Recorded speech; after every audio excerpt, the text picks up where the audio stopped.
Pemirsa, masih dalam acara perbincangan kita berkaitan dengan penanganan COVID di Provinsi Bali, dan masih bersama Pak Dewo Madindra, Sekda Provinsi Bali, yang juga adalah Ketua Harian Gugus Tugas Percepatan Penanganan COVID.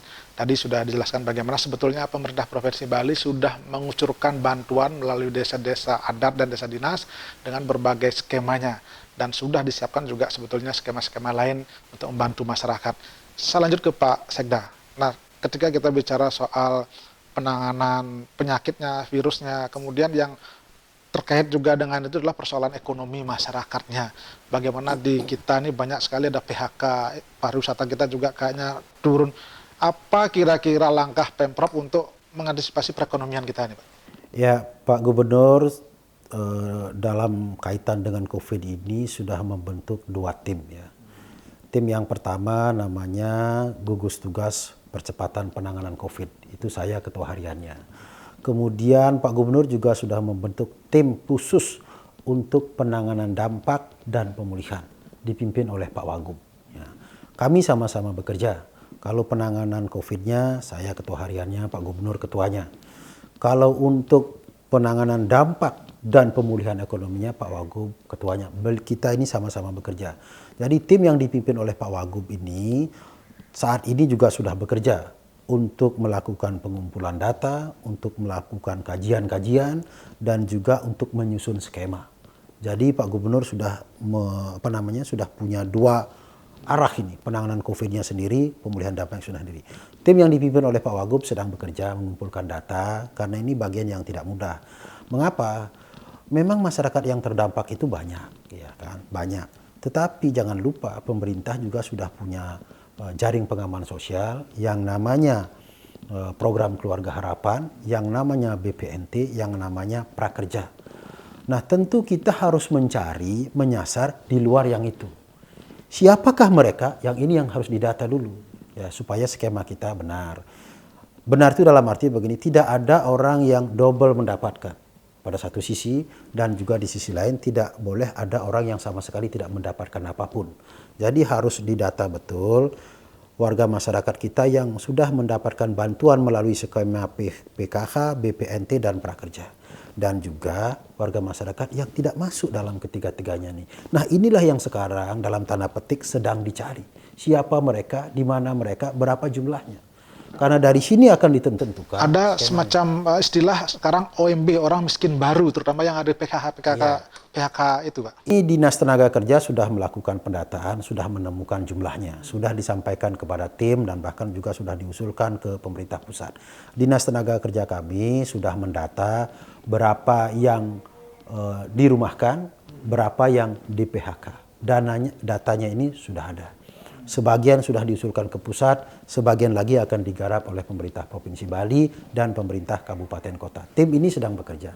Ini bagian yang sulit juga. Artinya mereka menunggu sampai kapan? Artinya proses ini bisa... Gubernur merencanakan Mei sudah kita mulai. Kemudian bagaimana dengan dampak ekonomi secara umum, Pak, di Bali sendiri?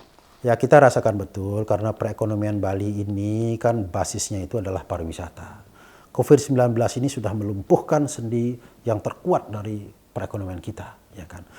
Atau dengan kata lain, pariwisata yang merupakan pilar utama perekonomian kita saat ini sudah tidak lagi kuat menyangga, ya kan. Sehingga masyarakat yang terdampak jadi sangat besar. Bukan hanya pekerja di sektor pariwisata, tapi sektor produksi juga terganggu.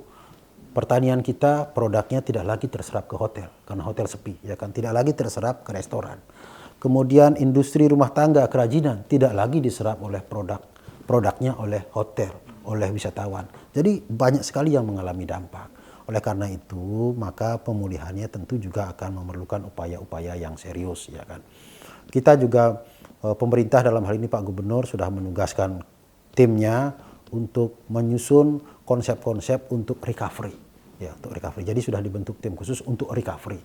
Dan ini sudah berkolaborasi dengan Bank Indonesia. Ya, ya. Artinya ada perkiraan kira-kira kita kapan pulih nih kondisinya sehingga dalam kondisi ini masyarakat bisa menunggu ada semacam kepastian. Iya, ini bagian pertanyaan yang sulit dijawab, termasuk juga oleh para pemimpin dunia. Kapan ujungnya pandemi COVID-19 ini tidak ada yang bisa menjawab.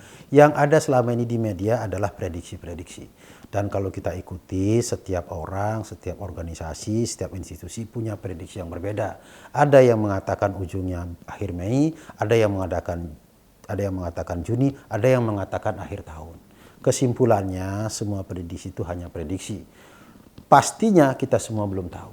Maka dari itu, untuk bisa memastikan COVID-19 ini berhenti di Bali, maka satu, seluruh masyarakat harus dengan disiplin mengikuti ini. Mengikuti arahan-arahan tadi tentang menjaga jarak, tentang memakai masker, tentang rajin mencuci tangan, tentang membatasi aktivitas di luar rumah. Karena itu adalah kunci untuk mencegah penyebaran. Kalau saya selaku ketua harian ini masih melaporkan setiap sore itu ada penambahan transmisi lokal, maka sesungguhnya itu adalah cerminan bahwa kita belum disiplin. Kapan masyarakat kita disiplin mengikuti ini semua, maka tidak akan ada penambahan kasus positif melalui transmisi lokal. Yang ada adalah melalui imported case yang datang dari luar, saudara-saudara kita PMI, dan itu tidak bisa kita hentikan. Karena apa? Karena tidak bisa kita larang untuk dia pulang. Itu masih banyak nggak PMI kita yang di luar, Pak? Ini bagian juga yang agak gelap ya. Artinya kita pemerintah Provinsi Bali tidak punya data persis tentang itu. Kami sudah menanyakan, memanggil, mengundang rapat agen-agen kapal, prinsipal kapal, dan juga organisasi Kesatuan Pelaut Indonesia. Kami sudah duduk bersama menanyakan berapa sesungguhnya orang Bali yang bekerja di kapal pesiar. Kami tidak mendapatkan angka yang pasti dari mereka. Yang ada juga adalah prediksi-prediksi. Ya katanya sekitar 22 ribuan. Per hari ini sudah pulang 10 ribu lebih. Berarti kira-kira tinggal separuh kalau mereka pulang semua. Tetapi jangan lupa belum tentu mereka pulang semua. Karena apa? Karena pemilik kapal pesiar itu tidak mungkin akan mengosongkan kapalnya meskipun kapalnya istirahat. Karena kapal itu adalah hotel bintang 7 itu. Yang harus juga dirawat. Yang merawat siapa? ABK. Karena itu masih ada ABK yang bertahan bekerja terus di kapal pesiar. Meskipun kapal itu diam. Berapa yang diam? Nah itu yang bagian yang tidak kita ketahui.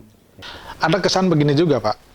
Ini orang-orang PMI ini yang masih di luar kadang-kadang juga tersinggung. Saya pulang dianggap sebagai penyebar penyakit. Ini apa yang Pak Sekda bisa sampaikan kepada masyarakat? Ya, saya sudah menyampaikan, bahkan dengan surat terbuka saya sudah menyatakan bahwa PMI ini bukan penyakit dan juga bukan pembawa penyakit.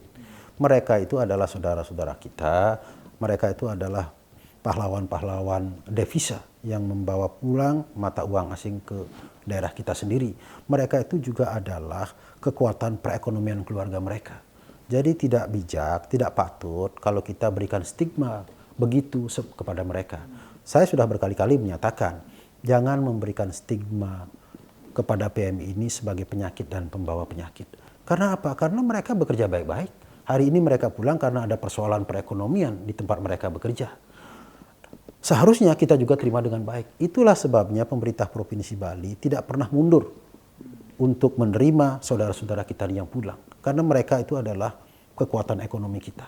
Bahkan mungkin di daerah tempat bekerja tingkat pemeriksaan kesehatannya luar biasa sebetulnya ya. Ya, kalau untuk kapal pesiar, saya bisa pastikan tidak ada yang lebih disiplin untuk menjaga higienis itu selain di kapal pesiar.